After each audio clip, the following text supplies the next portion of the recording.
bringing you everything from the sensually sublime to the hardcore subjects guaranteed to make you cringe, blush, and maybe even toss your cookies. The National Organization for Sensual Safety presents new and safe ways to play inside the bedroom and out.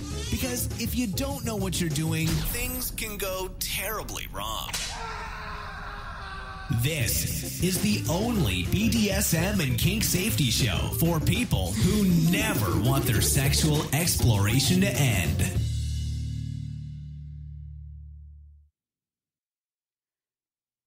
Good evening, everyone. Welcome back to the show. This week, we are bringing you a new and exciting toy to use in the bedroom. And I got one for Christmas, and I had never used it before. And I was so excited about this that I kind of searched through my Rolodex and found someone that knows how to play with this toy safely.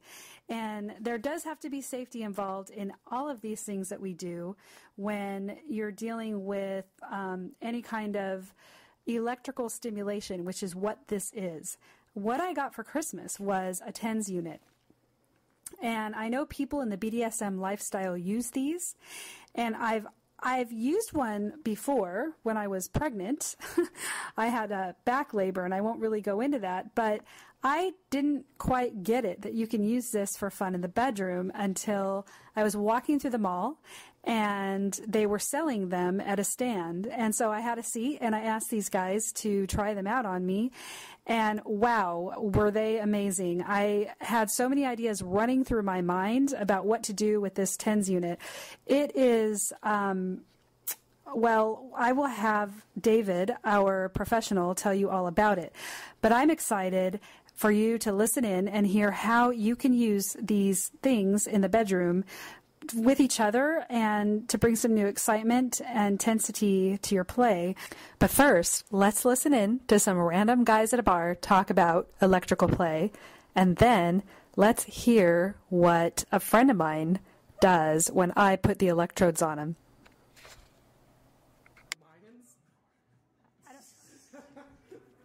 No, like electrical play with with parts of your body or other people. Have you ever thought about it? I've never thought about it, but I'm open to anything. I don't care. It's, you know, if somebody were to bring it up, I don't think I'd say no. I kind of have masochistic tendencies as it is. Only time I've ever been shocked or anything like that is just at the chiropractor when they hook up the pads to my back and stuff, which that does feel good.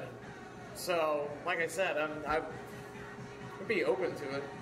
So, could you imagine those same pads being attached to your testicles? They'd fit. What does that mean? How small is your back? I've never. Dude, you've never seen it? Oh my god.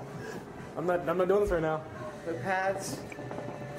No, I've never, saw the pads and just thought I'll just hook these up to my balls and see what happens. But I mean, I wouldn't be the one to instigate it at all, not at all. But again, it's kind of like everything that kind of pushes the. We just get an intuition then. pushes the envelope on, I guess, the status quo, what everybody's generally comfortable with, thanks to we've all been exposed to. But I remember I was out one night. And this girl was dancing with me, started biting on my neck, and it was cool at first, but, just like everything, it started to hurt, started to break skin, started to bleed a little bit, and it was just like, I told her eventually to say stop, but I think it's the same way to approach that. It'd be like the same kind of sensation, where it's like something that can begin with a tingle and feels good at first, but can go all the way up to the level of pain that's, you really have to be a true masochist to enjoy it. See what I'm saying? It go on just simulation. But no, not testicles, gooch area. Okay, so that was a couple of random guys at the bar talking about electrical play. You'll be hearing more clips like that as I do more podcasts. Right now, what you're going to hear is me putting the TENS unit that I got for Christmas on a friend at work. And here we go.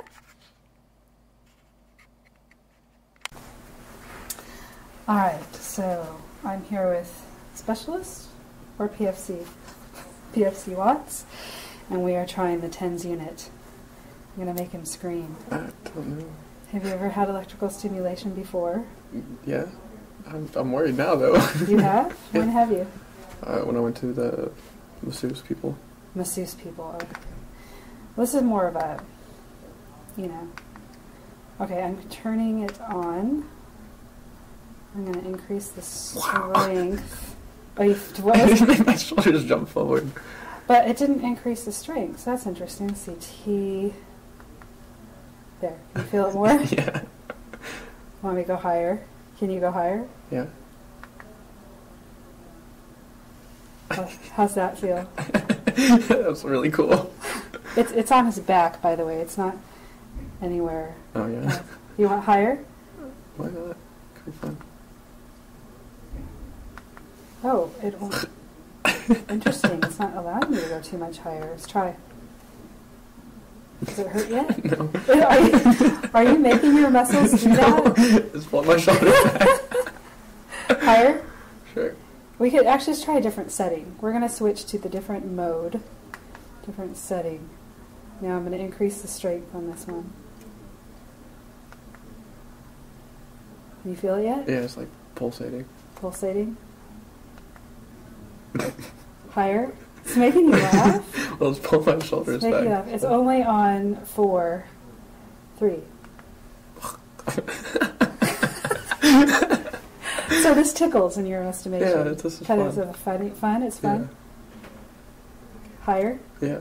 Are you sure? Yeah, this one's fun. Oh dear God, why is this one fun? Just like a... Is that higher? Yeah. It's just like pulling me up now. You can take it. We're on strength 5. Like, I've never known anybody. And I'm watching his shoulders, like, pull back. Okay, 60. Ready? Yes. You can still handle that? Yeah. Like when you go to massage therapy, they do this.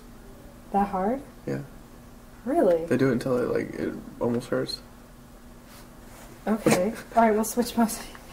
You've become, like, not very fun because it's not like you're not going, oh my I God. don't know. But what if we were to hook that up to your balls? I would be worried. I wouldn't know how to feel about that. Yeah. I don't know, like the muscle to... Yeah, I wonder what it would do. Exactly, that's what I'm saying. Like, what reaction be? That's, yeah, interesting. So what's this one like? This one... His shoulder like, Oh, it's like a dance. Oh, okay. That was fun. I hope you enjoyed hearing people talk about TENS units and then hearing someone actually have one used on them, and maybe can appreciate what it takes to try to use one of these.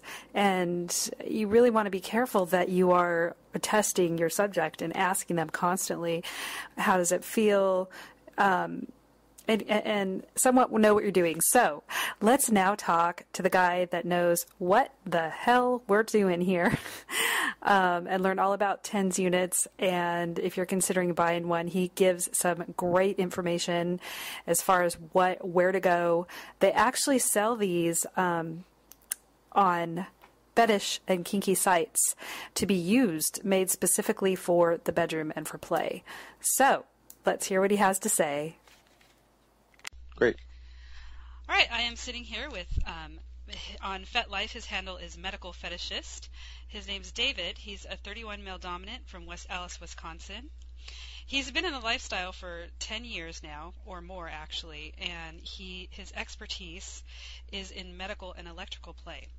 He's a paramedic with a bachelor's degree in bioengineering, and I am so excited to have him on the show. David, let me just tell you that on FetLife, I was looking at your pictures, and they are downright frightening. You had electrical, I saw some electrical stimulation, what looks like electrodes on a woman's clitoris, and also electrodes hooked up to a man's balls. So those are extremely intriguing, especially since I just got a TENS unit. Why don't you tell us, the listeners, a little bit about yourself and how you got into playing with TENS units and electrical stimulation play?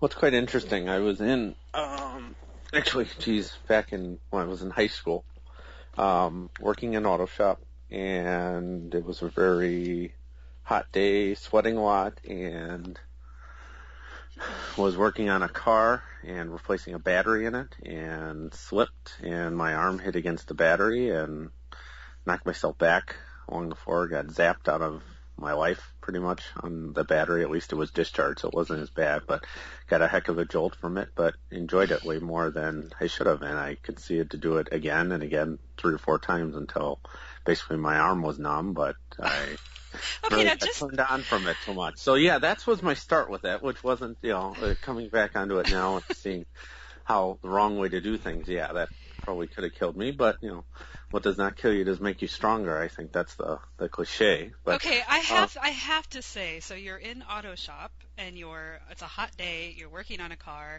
you're sweating, and by the way, you sound very sexy when you say that you're sweating. So you're sweating and your arm hits the battery and you just get shocked and you really liked it. This turns you on. Right. Okay. I mean, did you feel a tingle down there, or was it just like, wow, that was cool? Oh, yeah. Or Yeah, I mean, my arm was tingling, but then other parts of me down there were tingling, and that's, I got quite a hard on. So it's kind of like, wait a minute here, why is this happening? Oh. And so it was kind of like, wait, was it just the stress of what had happened, or is there something else? I proceeded to, I took a few minutes, composed myself, and, did it again, not as, really fast, so it wasn't as, much of a thing. And the battery was fairly discharged, so it wasn't that bad of a jolt, but enough that, it hurt. Mm-hmm. But, and I couldn't figure out why the pain was enjoyable for me. It blew me away. Wow, like so many other things, I guess, in BDSM or this style of play or kinky things, people just run into things and get turned on, surprisingly, and really like them. So that's interesting. Okay, so then what did you do? How did you move along and start to do this? For about a month, I really just sat and just contemplated what the heck was going on. And then it was still in the time when the internet was fairly new, and started going online, doing some Google searches on, and at that time it wasn't, I don't know if it was Yahoo or one of them, just doing searches and, electrical shock, sexual stimulation. And I don't know, what one thing led to another, and then the word BDSM started to appear in searches related to that. Electrical play was very new at that time, middle to late 1990s. And, it was out there, but, there was bits and pieces. There wasn't a lot on it. And what was on it was vague at the most, I guess would be the concern, because there was no, specific avenues for the information. There was links to some websites and different groups and that were, and that's how I kind of prefaced me into finding out about groups, because then I found out that there was people meeting about that stuff.